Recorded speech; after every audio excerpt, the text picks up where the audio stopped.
हल्द्वानी मामले को लेकर सुप्रीम कोर्ट में सुनवाई शुरू हो चुकी है और ये जारी है। और आपको बताएं, अर्जी लगाई गई थी हाईकोर्ट के फैसले के खिलाफ और सुप्रीम कोर्ट में इस मामले को लेकर सुनवाई। हल्द्वानी अतिक्रमण मामले पर सुप्रीम कोर्ट में सुनवाई शुरू हो चुकी है, जहां 1000 से अधिक मामले अभी भी पेंडिंग है, याचिकाकर्ता का कहना है। और याचिकाकर्ता का साथ ही यह भी कहना है कि 50,000 से ज्यादा परिवार प्रभावित होंगे। पब्लिक प्रेमिसेस एक्ट के तहत याचिकाएं पेंडिंग है, यह भी दलील दी गई है। आपको यह भी बता दें, याचिकाकर्ता के वकील कह रहे हैं लगभग 50,000 लोग इससे प्रभावित होंगे। और ज्यादा जानकारी के लिए सीधा रुख करते हैं अपने सहयोगी का। संजय शर्मा हमारे साथ जुड़ चुके हैं। संजय, क्या कुछ कहा जा रहा है और किस तरह से सुनवाई आगे बढ़ रही है, पूरी डिटेल्स आप दर्शकों को बताएं। सुनवाई की शुरुआत बस अभी थोड़ी देर पहले ही हुई है और मैंने सोचा कि मैं अपने दर्शकों से रूबरू हूं और उन्हें बताऊं कि सुनवाई में क्या क्या चल रहा है। कोलिन गोंजाल्विस याचिकाकर्ताओं की तरफ से सबसे पहले पेश हुए बहस की शुरुआत करते हुए उन्होंने ये साफ साफ कहा कि 50,000 लोग इससे प्रभावित हो रहे हैं।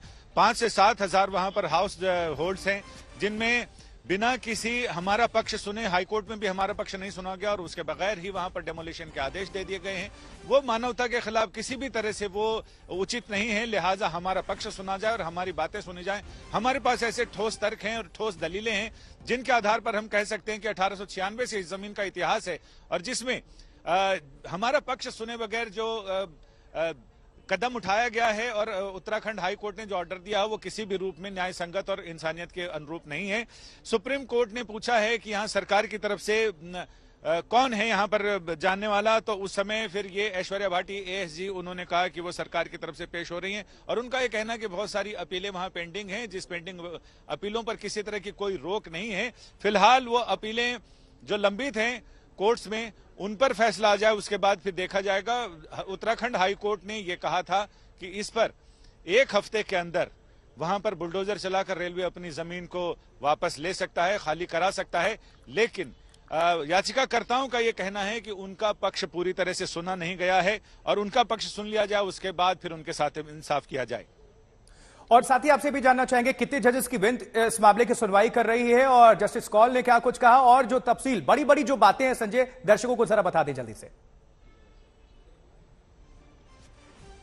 इसमें जस्टिस संजय किशन कौल बेंच की अगुवाई कर रहे हैं और उनके साथ जज हैं जस्टिस अभय एस ओका और अभय एस ओक की खंडपीठ है जिसमें सुनवाई चल रही है। इसमें आपको ये बता दें कि याचिकाकर्ताओं का ये कहना है कि सबसे पहले रेलवे ने ये कहा था कि उनकी 29 एकड़ जमीन जिस पर अतिक्रमण किया है, लेकिन बाद में कोर्ट ने रेलवे ने अपनी जमीन 72 एकड़ बताई थी। तो याचिकाकर्ताओं का कहना है कि पहले तो यही दावा सही नहीं है जिसमें 29 एकड़ है या 72 एकड़ है, पहले तो इस पर बात हो। लेकिन जो याचिकाकर्ताओं की याचिका उसमें 1896 से लेकर अब तक का उस जमीन का पूरा इतिहास बताया गया है, जिसमें कहा गया है कि एक अंग्रेज अफसर गाउन थे और उन्होंने वो जमीन किन किन को दी है और आगे फिर कैसे कैसे उस जमीन को बेचा गया, भूखंडों की बिक्री हुई और कैसे चीजें बनी हैं, उन सारी चीजों का बताया गया है। तो ऐसे में ये बहुत जानने लायक चीज है कि एएसजी ऐश्वर्या भाटी ने कहा है कि अभी कहीं से इस आदेश पर, हाईकोर्ट के आदेश पर कहीं कोई स्टे नहीं है। और जस्टिस ओक ने पूछा है कि जो पब्लिक प्रॉपर्टी एक्ट है उसकी प्रोसीडिंग के अंदर क्या ये पेंडिंग है मामला, तो इस पर अभी बातें चल रही हैं और जस्टिस कौल ने भी कई सारे सवाल पूछे हैं। तो अभी इस पर सुनवाई धीरे धीरे आगे बढ़ रही है।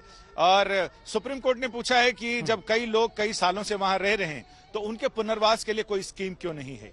याचिकाकर्ताओं ने बड़ा सवाल उठाया है और उनका यह कहना है कि हाई कोर्ट ने आदेश देते समय ये व्यवस्था नहीं की कि जो लोग वहां रह रहे हैं उन लोगों का पुनर्वास कैसे होगा, उन लोगों की इतनी ठंड में वो कहां जाएंगे।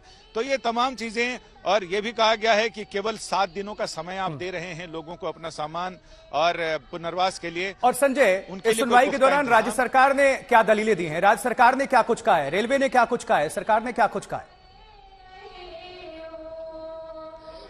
अभी तो रेलवे और सरकार का मौका ही नहीं आया। अभी तो सिर्फ एएसजी ऐश्वर्या भाटी से कोर्ट सवाल जवाब कर रही है और कोर्ट ने यही कहा है कि जब पुनर्वास के लिए आपने उनको सिर्फ 7 दिन का समय दिया है तो क्या ये उचित है। और ये भी कहा है कि उत्तराखंड सरकार की तरफ से कौन है। बस अभी हमारी सहयोगी अनिशा माथुर ने जो खबर भेजी है उसमें यह है कि कोर्ट ने यह पूछा कि उत्तराखंड सरकार की तरफ से कौन है और ये भी कहा है कि लोगों ने नीलामी में जो जमीन खरीदे है उससे आप कैसे डील करेंगे, क्योंकि वो नीलामी में खरीदी गई जमीन है, लोग 50-60 साल से रह रहे हैं, तो इनके लिए कोई तो पुनर्वास योजना होनी चाहिए, कोई स्कीम तो होनी चाहिए पुनर्वास को लेकर। हम समझते हैं कि रेलवे के विकास के काम रुकने नहीं चाहिए, लेकिन जो लोग 50-60 साल से वहां रह रहे हैं, जिनकी दूसरी या तीसरी पीढ़ी वहां रह रही है, तो अचानक रेलवे को अपनी जगह का, जमीन का ख्याल आता है और उन सारे लोगों को एकदम से 7 दिनों के अंदर कहा जाता है कि आप यहां से उठा कर जाइए, हम यहां बुलडोजर चलाने वाले हैं।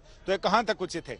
याचिकाकर्ताओं ने अपनी याचिका में यह भी कहा है कि जो वो बस्ती है उससे रेलवे लाइन और रेलवे की जमीन कहीं 70 मीटर दूर है, तो कहीं 150 मीटर दूर है, कहीं 250 मीटर दूर है।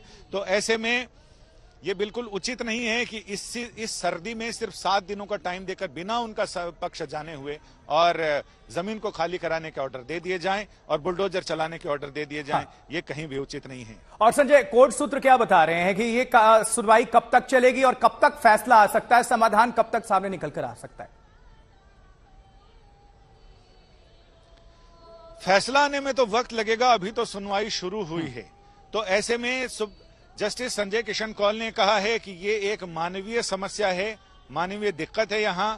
तो ये जो लोग हैं, इनके पुनर्वास के लिए इनको वैकल्पिक जगह दी जाए, रहने का इंतजाम किया जाए, उसके लिए पहले स्कीम होनी चाहिए, तब डेमोलिशन का काम होना चाहिए था। क्योंकि मानवीय समस्या है, इंसानों को, उनके छोटे छोटे बच्चे और परिवारों को इस तरह से इतनी ठंड में कहीं भी खुले आसमान के नीचे रहने को नहीं दिया जा सकता है जब कड़ाके की ठंड पड़ रही हो। और जस्टिस ओक ने भी कहा है कि सुनवाई तो चल रही है, लेकिन उन्होंने ये कहा है कि हम रिकॉर्ड्स भी देखेंगे और अधिकार भी देखेंगे कि मानवीय अधिकार और उनके संवैधानिक अधिकार क्या हैं। हम अपनी सभी इस मामले से जुड़ी सभी पक्षों की सीमाओं का अध्ययन करेंगे और इसके बाद ही इस पर आगे कुछ होगा। लेकिन मुझे ऐसा लग रहा है कि कोर्ट आगे की सुनवाई के लिए नोटिस जारी करेगा इन सारे लोगों से। कोर्ट ने मानवीय एंगल को इसमें जोड़ा है, इसके इंडिकेशन क्या, आपको संकेत क्या लगते हैं? इसका संकेत वही है जो मैंने आखिरी 3 लाइनें कही हैं कि कोर्ट इसमें स्टे लगाएगा, सारे लोगों से रिकॉर्ड मांगेगा, नोटिस जारी होगा और नोटिस के बाद ही इस पर आगे सुनवाई अपनी गति से आगे बढ़ेगी। लेकिन फिलहाल मुझे लग रहा है कि जो मानवीय एंगल है उसको देखते हुए इस पूरे मामले पर स्टे लगाया जाएगा और स्टे के बाद ही आगे कार्रवाई चलेगी।